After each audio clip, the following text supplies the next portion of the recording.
अब मैं आपको बहुत ही इंपॉर्टेंट पॉइंट समझा रहा हूं। इस बिजनेस में सफल होने का पहला मंत्र, ठीक है, पहला मंत्र है सर जो मैं आपको बताऊंगा, उसके बाद आप चीज को गेस कीजिएगा कि क्या ये सही है कि गलत है।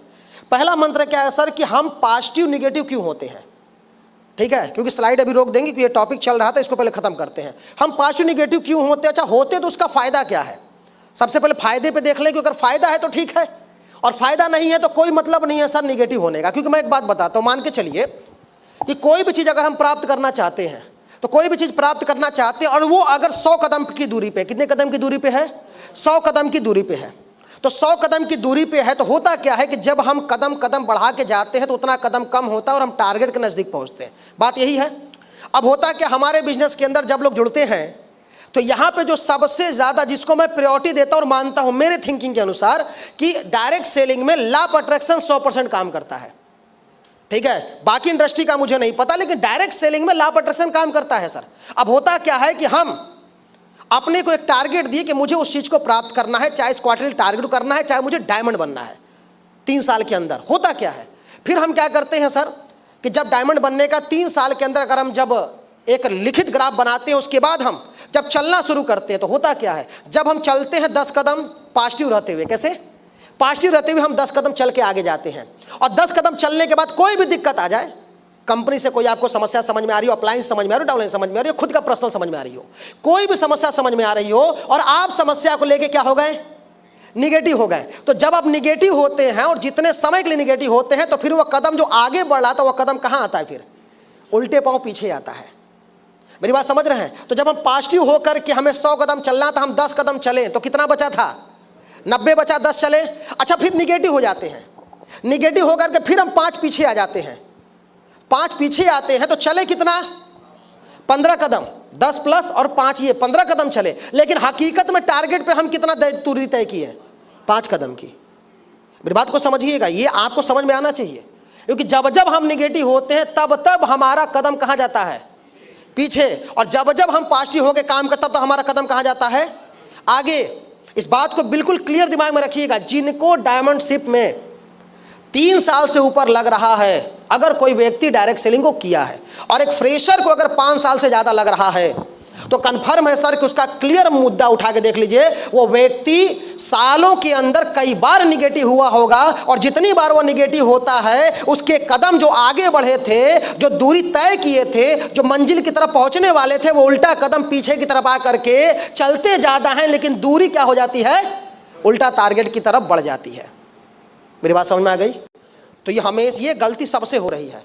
मैं कहता हूं सर कुछ भी हो जाए निगेटिव नहीं होना है किसी भी चीज से, क्योंकि निगेटिव होने से केवल एक ही चीज आपको प्राप्त होगी, वो है क्या है, एक बड़ा लॉस, एक नुकसान आपको होगा, इसके अलावा कोई बेनिफिट नहीं होना। मेरी बात समझ में आ गई? ये मैंने किया है इसलिए मैं आपको बता रहा हूं, क्योंकि एक बहुत अच्छी कहावत है ना कि किसी भी टॉपिक को अगर कोई लीडर बढ़िया समझा रहा है तो कन्फर्म है कि उस जगह से वो गुजरा होगा तभी वो बता रहा है, अन्यथा वो नहीं बता सकता। मेरी बात समझ रहे हैं? तो आज के बाद अगर आपको समय लग रहा है रैंक पे पहुंचने में, या किसी रैंक को क्वालिफाई करने में, या टारगेट नहीं क्वालिफाई हो रहा है, तो उसका सीधा एक मतलब है, देखिएगा कि कहीं ना कहीं आप पॉजिटिव के साथ साथ निगेटिव भी रहते होंगे। चाहे वो क्वार्टरली निगेटिव रहिए आप, चाहे ईयरली निगेटिव रहिए आप, लेकिन रहते जरूर होंगे। इसीलिए आपके कदम बढ़ते हैं, पीछे भी आते हैं, चलते आप ज्यादा हैं, लेकिन मंजिल पे पहुंचते नहीं। मेरी बात समझ में आ गई आपको? ये दिमाग में डाल के रखिएगा। तो आज के बाद पहली एक सीख मैं आपको दे के जा रहा हूं, जीवन में कुछ भी हो जाए सर, किसी भी काम में दिक्कत आ जाए, निगेटिव नहीं होना है, हमेशा पॉजिटिव रहते हुए आगे बढ़ना है। क्योंकि सर आज तक ऐसी कोई समस्या बनी ही नहीं जिसका समाधान अपलाइनों के पास ना हो। मेरी बात समझ रहे हैं आप? आज तक कोई समस्या ऐसी नहीं उत्पन्न हुई। पिछले सर डायरेक्ट सेलिंग में मेरा स्क्लेपिस वेलनेस में 7 साल का अनुभव है, डायरेक्ट सेलिंग में 10 साल का अनुभव है। 10 साल के अंदर मैंने देखा ऐसी कोई समस्या नहीं बनी जिसका समाधान न हो।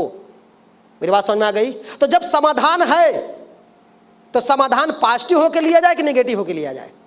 आप बताइए कैसे लिया जाए? पॉजिटिव होकर लिया जाए तो हमेशा कदम कहां बढ़ेंगे? बात समझ में आ गई? ठीक है, अब आते हैं स्लाइड की तरफ, ध्यान से।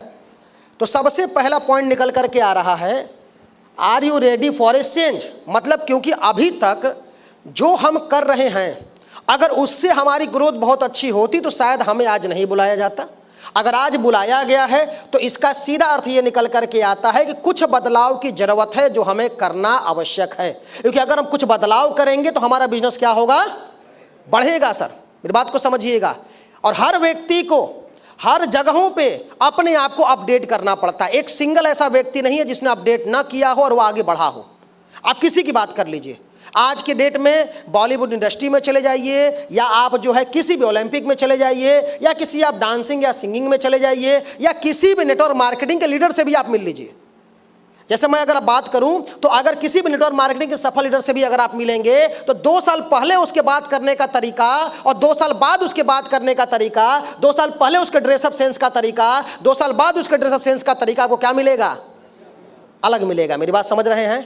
क्योंकि चेंज तो करना पड़ेगा सर, और चेंज करने वाला इंसान ही हमेशा टॉप की तरफ क्या करेगा, बढ़ेगा। जो चेंज नहीं करेगा, मैं जैसा थे वैसा ही रहेंगे, तो ध्यान रखिएगा फिर जितना आपको मिल रहा था उतना जीवन भर मिलेगा, ज़्यादा आपको कभी नहीं मिलेगा। ज़्यादा उसी व्यक्ति को मिलेगा जो व्यक्ति समय के अनुसार अपने अंदर क्या करेगा, बदलाव करेगा। बात क्लियर हो गई?